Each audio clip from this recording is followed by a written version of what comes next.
Today is the launch of the Samsung Galaxy S25 Edge. I've linked it down below so that you can watch it. I will have some thoughts on Twitter and so on and so forth. So head over to my Twitter at GregOlsTV and see what I have to say about it. Otherwise, it'll probably be in tomorrow's video and I'll talk about it. But regardless, that's going on today. I think it's like oh man, I forget what's it's in a few hours, like 5 hours or something for making this video. It's like 10:30 right now where I am on the West Coast, so just check your little time machines, click on the link and it should show you how much time is left. But today's major story was based off of yesterday's. Now, yesterday we showed off the front display of the Galaxy Z Fold 6 versus the Z Fold 7, and there's a pretty big difference. It looks taller for sure, so you're gonna get more screen real estate at the top, but then also it's going to be seemingly a little bit maybe wider as well. Overall, it looks like a much better usage case for that front display to be used as a normal traditional phone, like a slab phone, like you'd get like an S25, for instance. But what about that inside display? How much bigger is it going to look? Well, someone on Twitter has put a thing together of some photos of this, showing it off, and it's quite a difference. And I know there's gonna be people like, oh man, it's too big. I really don't think it's too big.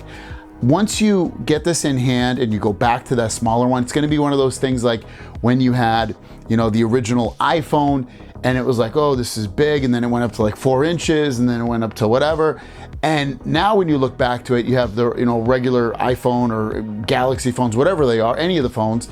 Back then they seemed like huge displays, and now they seem absolutely tiny. And I think this is gonna create some of the same effect to it, and it's gonna be like, I love the size of this, I love the real estate it's giving me on the display to multitask and play games and social media and websites and reading. And then you're gonna look back and you're like, wow, that is so small, I can't believe I ever lived with that. I think that's what's gonna be the usage case and the general consensus about this device. And you know, the reason to go bigger, obviously, anyway, is because you can flatten out the display. They want to make this thinner. They can probably make it lighter by thinning it out as well. And at the same time, the consumer's like, whoa, I got a bigger display and it's thinner.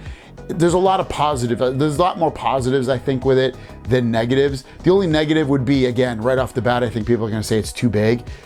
But if you've held a Pixel Fold phone, you don't necessarily feel like that. I mean, I always put some kind of grip on my cases usually, and when you do that, it's so much easier to use on here. You know, have it be a pop socket or anything else pretty much that allows you to hold the phone easier.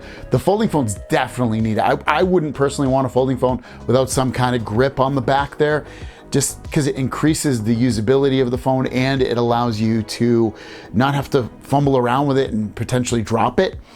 And then you got to add on with the Galaxy Z Fold 7, better build quality, which they're gonna talk about so much. They've been talking about it for years, and this is gonna be another big year. And we've heard about it, like the hinge is better, the crease is less, you know, that kind of build quality is going to go hand in hand with their marketing. I can guarantee it. They've done it, again, basically every single year that this phone has come out.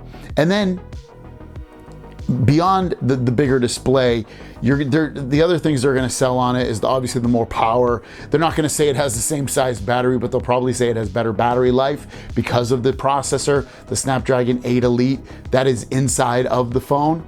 So it's going to be I've said it like every day this week, it's gonna be a massive upgrade, not because it's larger, but just the overall build-up of this phone from the years of not really doing much of anything physically with it. And now they are, so this is awesome. We're gonna talk about as you know, the S25 Edge was officially announced yesterday and it's put up for pre-order, which I'll have linked down below if you wanna pick it up. And the iPhone Air, 17 Air, should be out pretty soon as well over the next few months, maybe towards the launch of the next phone. And is it gonna be a mid-tier phone or a higher tier phone, kind of like the way that the S25 Edge is? Well, Anthony the Galax put a little comparison against each other, and it looks like the S25 Edge, on paper anyway, is a higher spec'd out phone, and the 17 Air might be a little bit more of a mid-tier type phone.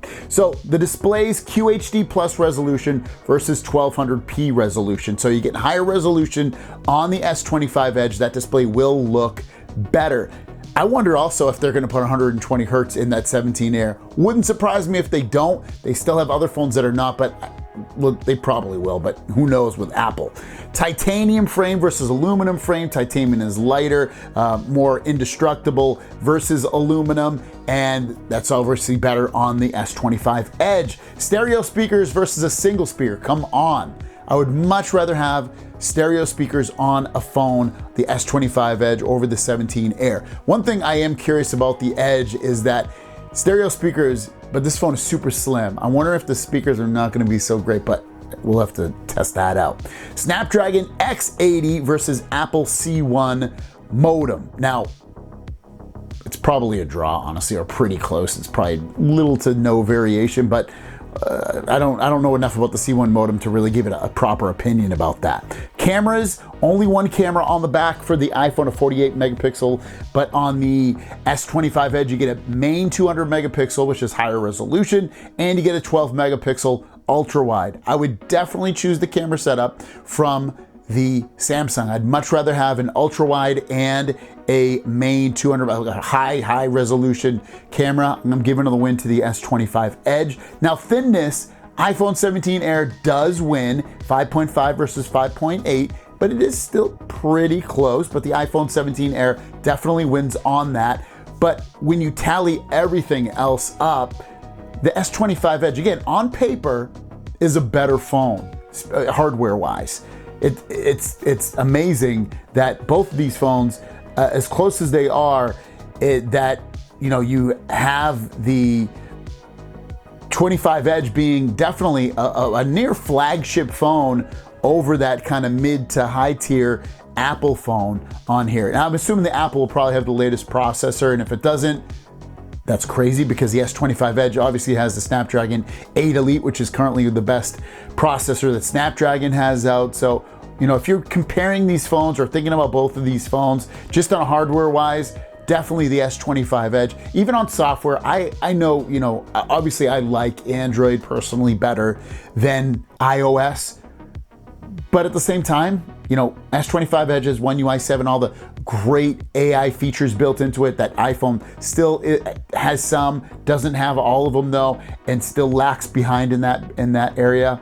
I'd personally go with the S25 Edge if I had to choose between these two. We're gonna jump in about the Galaxy S26 phones because there is a new story coming out that the Galaxy S26 Plus is going to be no more, and it's going to be replaced by a different phone. The latest information, according to The Elect, Samsung is considering replacing the S26 Plus with a new model called the S26 Edge. The 2026 flagship lineup would that be consisted of. This move follows the recent launch of the S25 Edge, which has received mixed reactions. Potential replacement, Samsung's going again to replace it with the S26 Edge. Design similarities will be shared basically across the border with both types of phones, the S25 series and the S26 series. The camera upgrade, obviously they already got the 200 megapixel in the S25 Edge, and that would be better than what we get with the Plus version. And to be honest with you, this is something that I have called out since we've kind of learned about the S25 Edge. The Plus just does not make sense anymore to have as a phone when you have the regular base version, you have the Plus, you have the Edge, and you have the Ultra. The Edge is a perfect reason to get rid of the Plus. We've been hearing for maybe 2 or 3 years that they were going to get rid of the Plus. And that's what I say too about rumors. When you hear rumors about certain devices, they might not be the rumor that we're thinking about. Like we were hearing like, oh, they're just going to get rid of the Plus and they won't have anything. This makes sense. They're going to get rid of it and replace it with the Edge. My other thought on this is as the Edge gets probably more popular, not probably so much this year, but next year and the preceding years after, is that the Edge would replace the Ultra. They would remove the S Pen most likely. They'd remove the charging port so they can get this thing really, really thin. Now, speaking of those phones, there's another story out from Panda Flash who is saying that the S26 Ultra will have the S Pen, but in future iterations, the S Pen would be removed. And we talked about that a while back, a month ago or so. So I wanted to talk about that, but also continuing on with Samsung. Samsung's developing image to video AI features for future smartphones. With your normal image using AI, artificial intelligence, it will create a few second video. Now, this is obviously going to be in Google Gemini. They get their AI from Google Gemini, and this will launch on Gemini first. It's not there yet. I would assume it's probably going to come within the next year for sure. Especially with the way AI is moving, it's going crazily fast. And I know you can use it on other platforms and you can sign up for services, but this will be built in right to Google Gemini. So having this, taking a still image to create a video out of on your Samsung Galaxy phone with Galaxy AI is going to be awesome. I cannot wait for this. This is just fun stuff to do, to be able to capture an image and say, hey, make it into a video, or make it look like I'm eating ice cream, or whatever the image is showing or you want it to do. I love this. The other big story of the day is that Google Gemini is integrating into Samsung accessories. They are going to be within the Galaxy Watch, and they're also going to be in the Galaxy Buds 3 series later this year, most likely with the One UI 8 update. The One UI 8 update will come to the Watch. It'll also come to the phones, and that's mostly where you're going to see it as well. Now, it might come to other devices outside of those accessories, those specific accessories, but as of right now, those are the ones we know for sure. And you know, I'm so used to speaking to AI and, you know, in terms of getting advice or getting information or creating something for me, that when I use my Google Home things and it can't interact with me that I want it feels stupid, honestly, especially with Gemini not integrated into that. And it just makes perfect sense to integrate these things into the Buds, into the Watch. I love this. I am so all AI'd in. It's reinvigorating my love for tech even more so. I've loved, you know, falling in love with technology when I was like 15 years old and getting a computer and the internet. It was just that started in 95, 96. Well, it didn't start, but it really started ramping up for the consumers in 95 or 96. And then, you know, just riding all these different waves of, you know, coolness from up to cell phones and the iPhone and all that stuff. And now we're at the birth and everything has AI in it. It's so cool. From smart glasses, which are going to dominate the world, to you know, it's in your cell phone, it's in TVs, it's literally everywhere. It's awesome. I know some people are like, I don't like it. I think it's amazing. Today's all about the Galaxy Z Fold 7, and we've spoken about rumors and leaks and things about that, but we have some major confirmation coming on from Panda Flash, and he has a great track record. Literally almost everything he's come out with has been correct, and he's just an amazing leaker so far to the community. And today he's talking about 4 parts that have been re-engineered by Samsung for the Galaxy Z Fold 7, and are we getting an anti-reflective display like the S25 Ultra or not? We'll talk about that as well. But let's first talk about those 4 parts that have been re-engineered. The first one being the hinge mechanism. Now the hinge, obviously this is the hinge right here, being re-engineered for durability, for, I would assume, probably something that's gonna stay a little bit tighter even as you use it more over time. I know mine's a lot looser than my wife's is, but otherwise it works fine. I haven't had any issues with the hinge or the durability of my Galaxy Z Fold 6. I've dropped it a bunch of times. It's been very durable. So in that regard, no problems with the hinge. But if you make these things even better, I mean, why wouldn't you want it to be? I mean, it just makes total sense. Inner display layering. So this inner display, the layers built within the phone are going to be improved, again, for durability, long lasting for it, most likely the quality of it as well. Why do you want that? Obviously, these things have so many moving parts, and if you can make things better and better year over year, like they have, if you've been watching my watch-alongs with me, I've gone through Galaxy Z Fold 1 through 3. I even have 4 already recorded, potentially release that this weekend or early next week.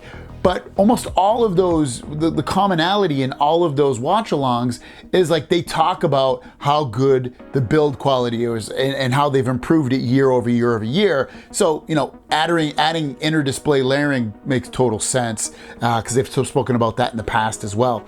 Vapor chamber, that's great for cooling. So, you know, inside of the phone, you have vapor chamber cooling, which we have already. It's nothing new, but it's again improved, and that's great for having prolonged performance. You know, you're playing a game that gets your phone really hot or is really intense, or you're, you know, using some kind of editing app or really pushing your phone to the limit, your phone will slow down so that it doesn't overheat. Now, this doesn't mean it's going to completely eliminate that. It just means it's going to reduce it so that your phone can run at peak performance for longer. And also it won't kill your phone obviously as well, because if something's too hot, it'll burn down. So this will help with all of that. All new ultra thin glass. Now that is again the glass that's on the main display, and that again is just a thin layer of there that constantly improves literally every single year. Durability is the main thing on there, and again, it's just been improved. So like when you look at those 4 things about the Z Fold 7, I have to say that the Z Fold 6 is pretty freaking good in terms of all of those, and with durability, because there's a lot of durability things except for the vapor chamber. But otherwise, those things are, if you keep improving, like it's great. Z Fold 6 is like, I wouldn't say it's like a rock, but it's freaking awesome. I haven't had any physical issues, and I don't even think I did on the 5. Maybe I did, I always forget, but 6 I definitely did not. I haven't broken it, dropped it a bunch of times. It's been like a rock for me. Now, what about the other thing we were hearing about today, and that is the anti-reflective display? Will we see that on the Z Fold 7? And it looks like no, we won't. So if you're hoping for an anti-reflective display against lighting or sun, whatever, you know, the Z Fold, the S25 Ultra is really great at that. Mine's charging over here. I can grab it. It's such a great, you know, it is really anti-reflective. You can see some reflections, obviously you can see it right there, but like compared to a normal phone, it's much reduced. It's very impressive. I wouldn't mind seeing that on the Z Fold 7 or Z Fold launch in the future. Obviously, Z Fold 7 is not going to get it, but it would be really cool to have it in the future lines of this. Maybe they just can't do it based off the materials that they are using with the Z Fold line. That would probably make sense why, but so far, again, Z Fold 7, beyond with all the specs and the durability and the build quality, it looks so freaking awesome, guys. We're gonna talk about the new update that's been slowly rolling out to the Ray-Ban Meta AI glasses. Is a nice little update that's rolling out, version 15.0, and it brings with it some new features that I wanted to talk to you guys about and let you know. I currently don't have the update on my glasses. I've checked multiple times. It is rolling out slowly to people. So if you don't have it, that's probably why, but you can always check manually within the app for it. But let's talk about what is in there. And when I do get it, I will do a separate video talking about my experience with the update. So the first improvement it's bringing with it is live AI. So now you can converse naturally with Meta AI while it sees what you see through a live AI session. Use live AI to help you with your everyday activities, from planning out a meal to exploring a new city. Live AI will begin rolling out over time to everybody in the United States and Canada. Now, when you get the update, Live AI doesn't necessarily launch with your device at that moment. It sounds like from the last line that it's going to roll out after that sometime. I don't have an exact time range, but it will roll out. But with live AI though, what's great about it is once you get the conversation started saying like, hey Meta, and you get the conversation started, you can live in that conversation being like, okay, let's, you can, like as if there's another person looking through your glasses at you, but it's obviously AI. And what they mean by some of this stuff, like, you know, you look in your fridge and it's like, oh, what can I make? And they converse back, no, I don't like that. I want to make something with this instead. And you go back and forth, and then, you know, you're exploring a new city, for instance. You know, you're walking around, tell me some cool places around where I am that I see, that you see, that I would be of interest to me, that might be cool. And then it walks you through that, and it'll tell you, you know, places that are near you, what you can see, or what you are looking at, a painting, or, and that's stuff you can do now. But instead of it going, you know, like short conversation pieces, this is gonna be like, again, a fluid type conversation, and sounds pretty cool, but also kind of sucks that we have to wait for it. Now, live translation is also now available to everyone. With live translation, you can have a conversation with someone who speaks another language and hears translations in real time between French, Italian, Spanish, and English. Translations play back through the Meta open air speakers on your glasses and are viewable as a transcript within the Meta AI app. It's great for exploring a new country in a deeper way and connecting with new friends. Now, they already had translation, so it's just basically going to be available to everybody at this point. Personalization enables Meta AI interactions and recommendations based on your preferences, habits, and context. Using memory and personalization, Meta AI can understand and evolve with you, anticipate your needs, and provide personalized interaction. So basically, the AI is going to learn from your habits. It's going to know what you like in terms of personalization. It's going to anticipate what you might want. And I think this is great. So basically, it's giving it memory. It's going to learn your habits. It's going to learn, it's going to have a memory of what you've told it in the past. And you might look at that as something scary. I look at that as something super helpful. And obviously there's probably a way to delete it anyway if it becomes too intrusive for your life. But otherwise, I think this is amazing. I love this, to be able to have a personalized feel to this. I do hope that when they do release it, this update, that it has, and I don't think it does, but the Hey Meta keyword is known to your voice and not just everybody around you, so that everybody just can't say it and your glasses will go off. We need that personal touch, so it doesn't work unless you say it. If you're in Europe, users in Europe will now be able to use Meta AI to ask questions on the go and ask their glasses about what they're seeing. Imagine walking through a park and asking your glasses about the different types of trees you see, or getting information on different landmarks while you're on a city tour. This update applies to people in all EU countries where Ray-Ban Meta glasses are sold, such as Austria, Belgium, Denmark, Ireland, Italy, Germany, France, Finland, Norway, Sweden, and Spain. So now you guys will get the new expansion of AI in the EU. This is a pretty cool update. This is do you record outdoors or high action videos? They have targeted an improvement to ensure consistent, high quality video no matter where your adventure takes you. Nature trails, waterfalls, sports events, and more. Our smart bitrate encoding will meet the needs of your scenes. As an additional optimization, on average, your overall video capture size will decrease for faster transfer times. What does this mean? It means that it sounds like they're gonna, when we record videos, that the quality of the video is going to be at a higher bit rate. It doesn't mean it's going to go from like 1080p to 4K or 720 to 1080. It doesn't sound like that. It just sounds like if it's recording at a certain resolution, it's going to be a better quality of that resolution, which I'm all for. And it also sounds like, my guess is that when it's dark, maybe it won't record as well. I don't know. That's probably just me making that part up, but overall, it does sound like that they're going to give us better quality video with that. Update is 341 megs. And yeah, you get it through the app, and I'm looking forward to getting it. But as of right now, I don't have it. I've been checking multiple times. My buddy just got it, who sent me the screenshot, Rida. Thank you so much, Samsung Rida. He sent me this screenshot of him getting it. I know a lot of you don't watch every single video that I do. I do 2 videos every single day, so you might have missed some information. So I thought I'd compile all the information about the Galaxy Z Fold 7 that we know so far and talk about it, because there's some new things that popped up about it that are truly amazing about the device. Now the Snapdragon 8 Elite with the full 8 cores, that's been rumored that it's going to happen. We won't have to worry about the 7 cores like you get with the Oppo Find N5. You're getting the full 8 cores, the full performance, the full power of this phone, which is excellent to hear. 12 gigs of RAM, not a surprise what we've been hearing. 256, 512, 1 terabyte of storage. It always makes me think, like, is there anybody who wants 2 terabytes of storage? I know for a while it used to be like that, but I think 512 is really, really perfect. Even 256, to be honest with you, is probably for most people, especially if you're uploading to the cloud and you can just delete it after it's on the cloud. But yeah, for me, I think 512 is completely fine with that. Displays, 8-inch main display and 6.5 inch cover display, 2600 nits of brightness. We're not completely sure on the nits yet.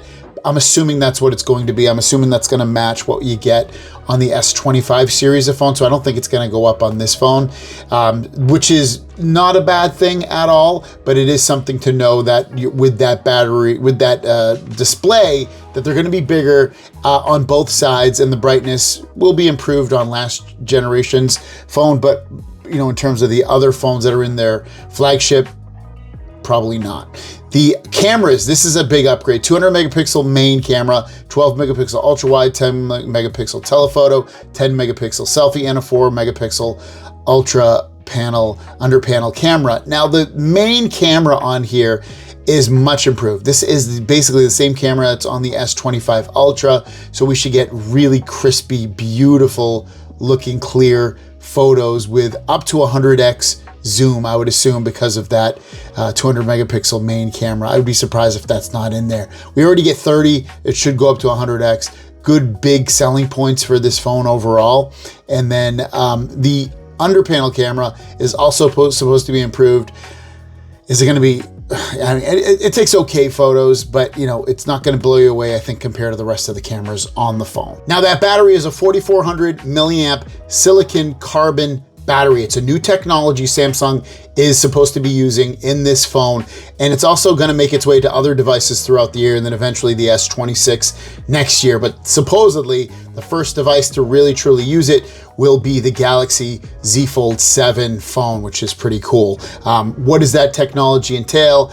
I'm not fully sure, but I would expect it's probably less prone to catch on fire. Probably has longer use cases in terms of being able to last longer in terms of its life expectancy.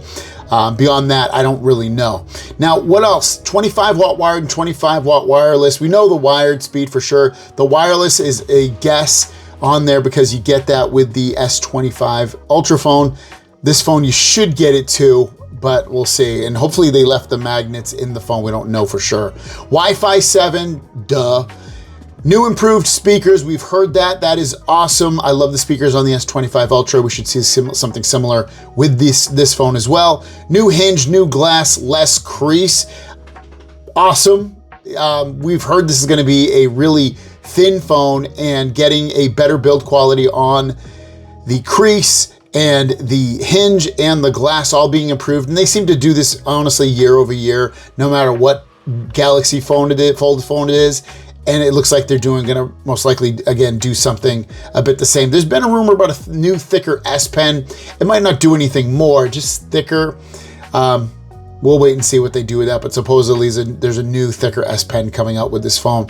Toughest foldable phone, possible dust resistance. I haven't heard it lately, but I did hear it a month or two ago about them going and adding dust resistance in there. Again, it's kind of a wait and see thing. It might not happen, but we'll at least have water resistance for sure.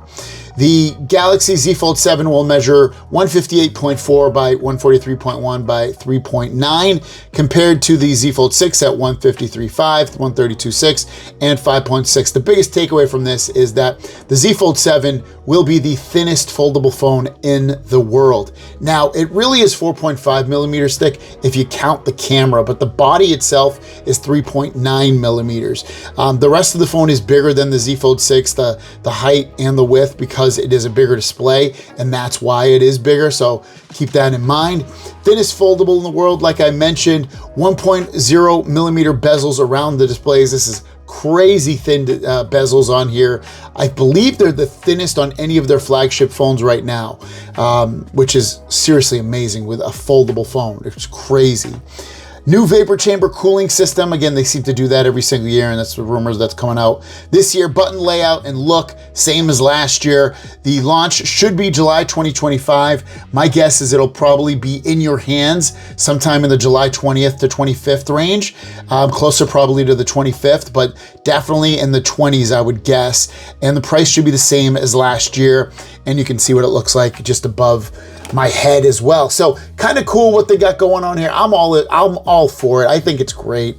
The changes with this phone. There's enough, not even enough. There's a lot of awesomeness in this phone, from the Snapdragon 8 Elite processor, which is super powerful, the better cameras, the new battery technology, the hopefully faster wireless charging, Wi-Fi 7, improved speakers, hinge, glass, and less crease, potentially a new S Pen on there, super thin, the thinnest in the world, the smallest bezels they've ever had on a foldable phone.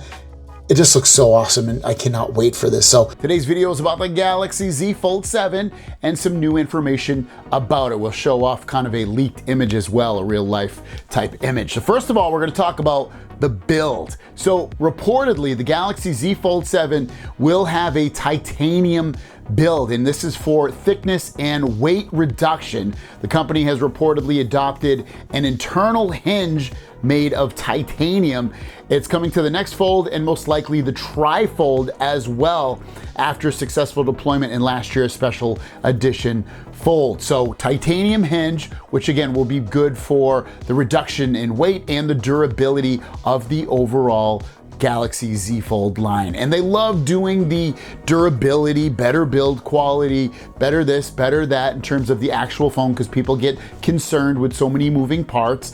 And they are just making, this year is really making all the right moves in all the right places. I feel like they probably should have done this on the Z Fold 6. I feel like the Z Fold 6, even though it was a great phone, it didn't get the kind of hype and the kind of attention that it probably needed, because it was really, when you look at things, a lot like the previous generations. A couple things changed, but not in a monumental way like the Galaxy Z Fold 7 will. Now, this is the image I was talking about. I've recreated it with AI. It's not the actual image that was taken up. Sometimes Samsung copyright strikes these things, so that's why I am doing an AI representation of the device. And I think a couple of the things that you'll notice are, it's pretty squared off. I mean, it's already pretty squared off on this generation, but it might even be more squared off now on this phone with the Galaxy Z Fold 7. That's obviously one, kind of slightly different change.